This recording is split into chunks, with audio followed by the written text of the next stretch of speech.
Jim, even with the historical chains of custody for John, for Peter, and even Paul, skeptics still, they deny the reliability of the Scriptures. They argue, for instance, Ignatius and Polycarp failed to, and they use the term precisely, quote the Gospels in their letters, concluding the Gospels then really can't be authenticated. How would you respond to that? Well, I think it's true. If you're looking for a word quote from Gospels, you do have some of that occurring in the letters of Ignatius and Polycarp. But what you really have are larger themes. And I think that most people would say, gosh, you don't have confirmation of every detail, for example. In the writings of Ignatius and Polycarp, you do not have every detail. For example, did he feed 5,000 or 4,999? I mean, is there some detail about how many fish and loaves? You don't have all that kind of confirmation. But the thing that really, I think, bothers most of our skeptical friends is not those kinds of details. It's details related to the deity of Christ. I think a lot of the world around us, the skeptical world around us, would accept Jesus as long as you don't make him out to be God. He's given us some good ideas, he's given us some good principles for a living, but the minute we say he's the only way to the Father, that's when you start to encounter resistance. The minute you say he is God who rose from the dead to a philosophically natural world, you've crossed a line here now. And so that's, I think, the thing we can test, and the theme we can test by looking at the writings of Ignatius and Polycarp. I think that people are less interested in whether they can affirm every detail, but when it comes right down to it, the basic nature of who Jesus is, the thing that's the most offensive to the skeptic, his deity, that's the thing that Ignatius and Polycarp's writing affirm. So, for example, in my book, I actually just wrote out all the descriptions of Jesus that are offered by Ignatius and Polycarp.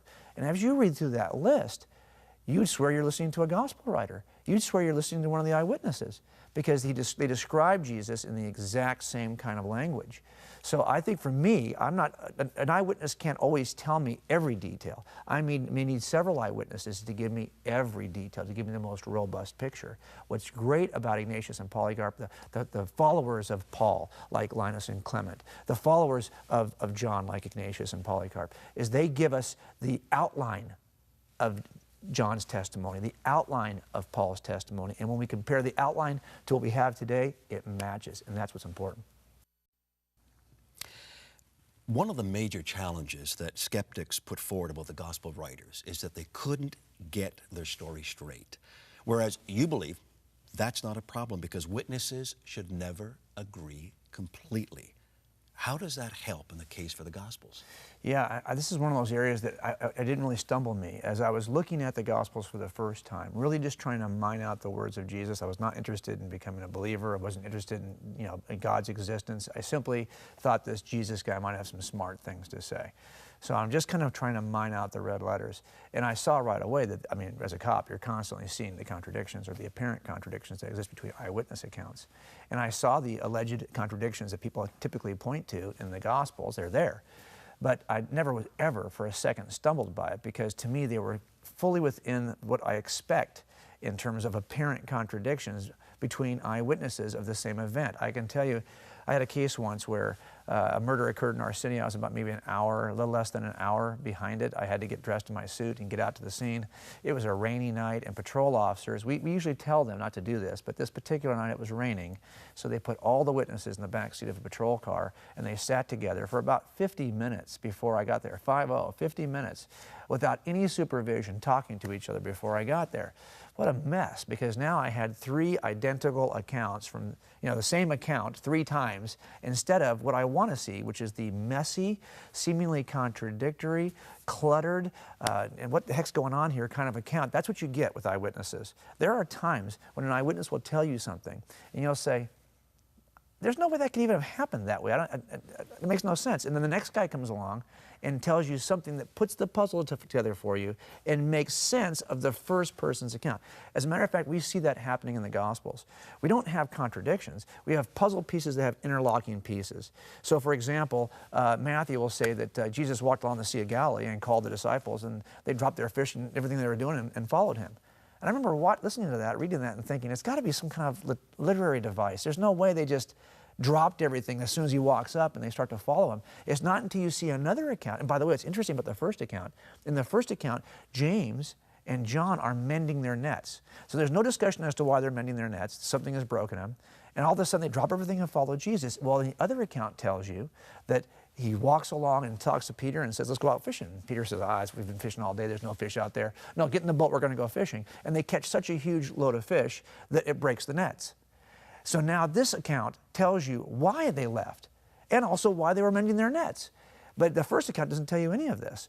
And so when you see that people give you aspects of the account that come together and explain each other, a pastor named J.J. Blunt in the 19th century called this undesigned coincidences of the gospel. I call this unintentional eyewitness support.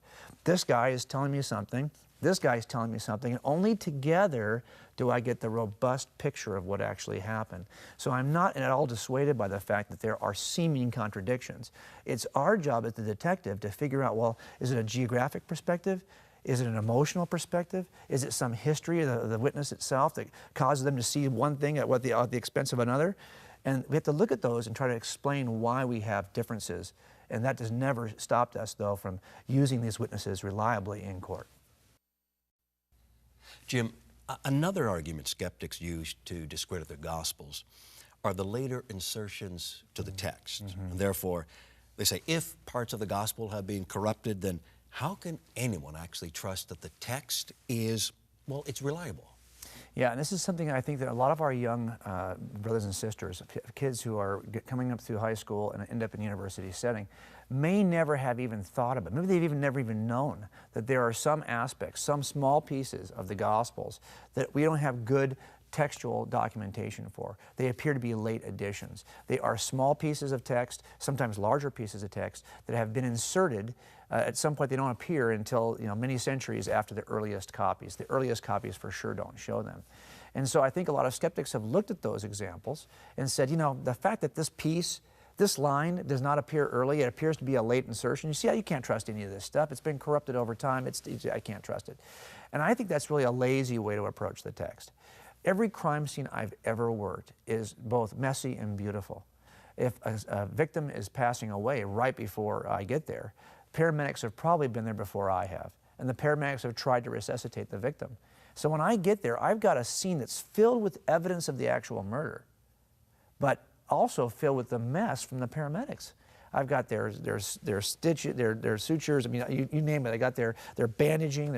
Half the blood smears are from paramedics and not even from the suspect or the victim. I've got both evidence and artifacts in my crime scene.